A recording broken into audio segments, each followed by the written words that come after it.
Charlotte woke early in the morning on April 25th, 1678. She rose from her bed, brushing her usually mess of blonde hair, and putting on her favorite red dress and matching red shoes. She has always loved the beauty of the color red, the vivid hues of rose and red cardinal flowers that grew wild in the forest around her home.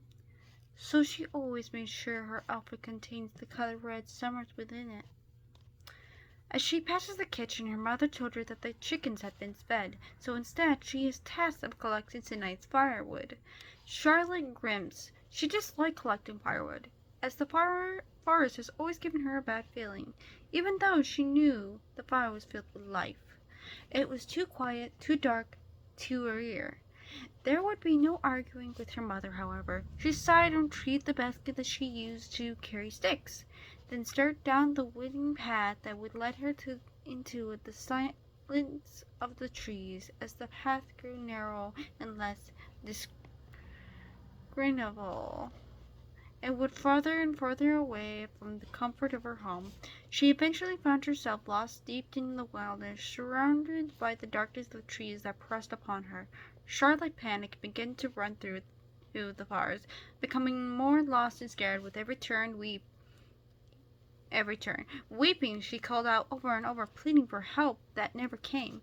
Morning turned to afternoon, and afternoon turned to evening. She wandered the forest as the day wore on, confused and alone, until she tripped over a root at the foot of a large tree and fell to the ground. As she rose from the bed of the soft green moss upon which she had fallen, she looked upon the tree in irritation, even though in the deepening gloom she immediately noticed the tree was not like any other tree.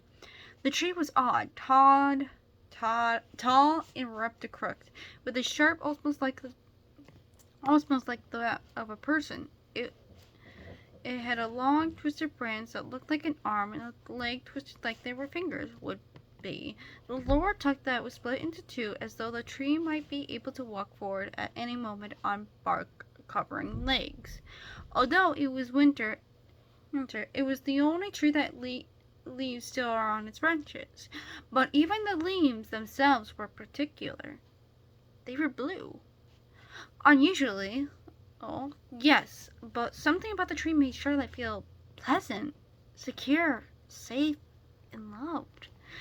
She could have sworn she heard a soft voice inside her head speaking to her, whispering secretly directly into her ear, that only she could know.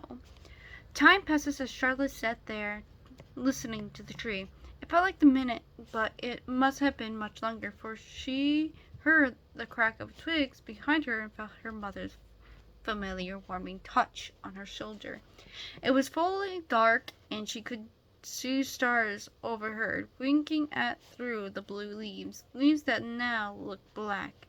Charlotte's mother scolded her for wandering off the path, and quickly took her home to light the fire with the little wood they had left. That night Charlotte dreamed of the tree. She dreamt of the trees oozing blood out of the small cracks of the bark. The sky above it turned the same shade of scarlet as the blood, and she heard hunched voices whispering in pure sorrow. The moss around the base of the tree was now black, shivering, and dead. Lightning forked through the blood-red skies and struck the tree, igniting it in flames. The cries turned into screams of absolute agony. The morning clucks of the chickens woke Charlotte up from the nightmare and brought her back to reality. As she lay in bed, mulling over the disturbing dream, she realized that she is not feeling fear, but something different, surprisingly, peace. She was not afraid of the tree. She loved the tree. As the day went on, her love for the tree grew, as did a new loathing for her mother. Her mother felt Charlotte was obsessed with the tree, and it made Charlotte quite angry. Her mother didn't understand the connection she had with the tree. She never even bothered to ask about the tree or seek it out in the forest again to see it for herself. Charlotte, though that if saw the tree in all incredible beauty and had the chance to hear the secrets the tree held, her mother would have then understand. would know Charlotte's mother remained worried and, however, grew incredibly upset with Charlotte's mention of tributes to the tree, particularly her drawings of it, which were many. Charlotte scribbled scratches on the tree, on every surface she could find, drawing not only the ink blue leaves, but also strange runic symbols on its base. As time she drew animals like squirrels and rabbits, but these creatures would always be on their backs as if dead or in sacrifice, with those strange symbols on their stomachs. Charlotte had always been neglecting her Charlotte also has been neglecting her duties and even purposely disobeying her mother. She no longer retrieved wood for the house, didn't feed the chickens, never cleaned up after herself, and was rude and disrespectful to her mother. There was now only one important thing in Charlotte's life, only one that deserves her attention: the tree. 13 days after discovering the tree in the forest, Charlotte had a terrible argument with her mother. She had enough with the tree, she said. How Charlotte spent more time with the tree than her own family. Her mother went on about how she was so focused on a tree that she barely got anything done in the house. Her hair and her clothes were messed. They had hardly any firewood, and they would nearly run out of food. The tree was unhealthy, her mother said. It was making Charlotte unhealthy as well. She had a mind to gather some villagers and take an axe to it for once and all. Charlotte stormed from the house in fury and raced down the path leading to the forest. Her mother called her to come back, but no avail.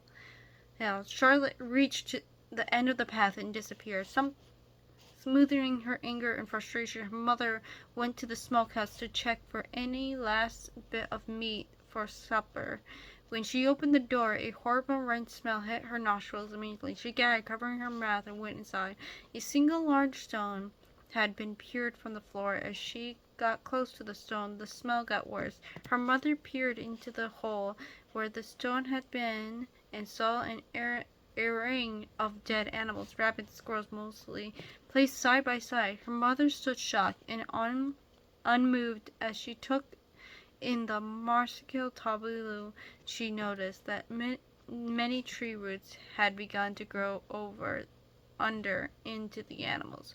All the animals had odd wounds like those in Charlotte's drawing, covered into those stomachs. Blood drained to their fur.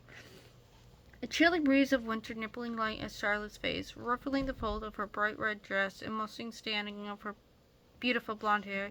She heard the tree calling to her and followed the sound of its voice in her head. As she wandered through the forest, a brand from a nearby bush tore a piece from her dress, but she didn't care. The tree was calling. After what seems an eternity, she finally found the tree. Its blue leaves rattled in the wind. Charlotte sat down and settled into the black knee and moss at the base, listening to the new secret it had to tell her. Her mother hated her. The village were evil. They were going to hurt her. It told her things that had to be true. Soon there were other voices as well. Charlotte thought she heard them yelling her name, but those were very far away. The tree was so close. She pressed her body into the tree of the trunk tree to hear it more clearly.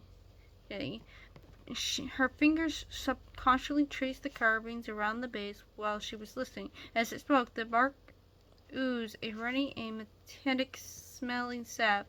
It was sticky and strangely warm. But later afternoon, Charlotte had still not returned from the forest. Her mother worried rallied the village in a search party. Clouds were gathering, a storm was coming, and Charlotte needed to be found.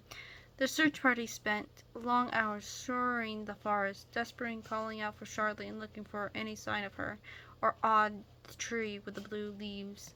There was a brief moment of hope when a villager found a strip of fabric from Charlotte's red dress dangling there from a branch, but after that, nothing.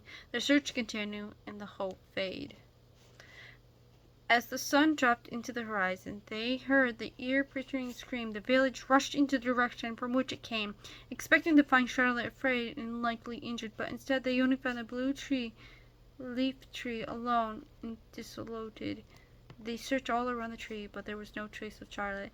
They looked and looked and looked, but with naive there was no trace, but with nary a sign, until one of the villagers, standing underneath the tree, felt a small drip of water landing on his nose. Rain, he thought. The storm is upon us. He wiped the drop from his eye. His fingers came always red. He looked up and saw the same red liquid dripping from the single leaf above him.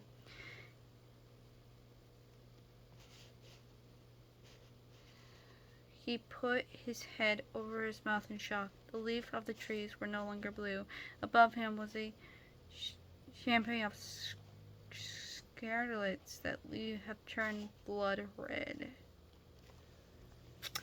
So yeah, this is my very first horror story. If you guys, please do forgive me for my pronunciation. I hope you guys enjoy this story, and I'll leave the story in the description. The story is The Leaves Told Her So on creepypasta.com, and if you are a child of underage, don't go there, please.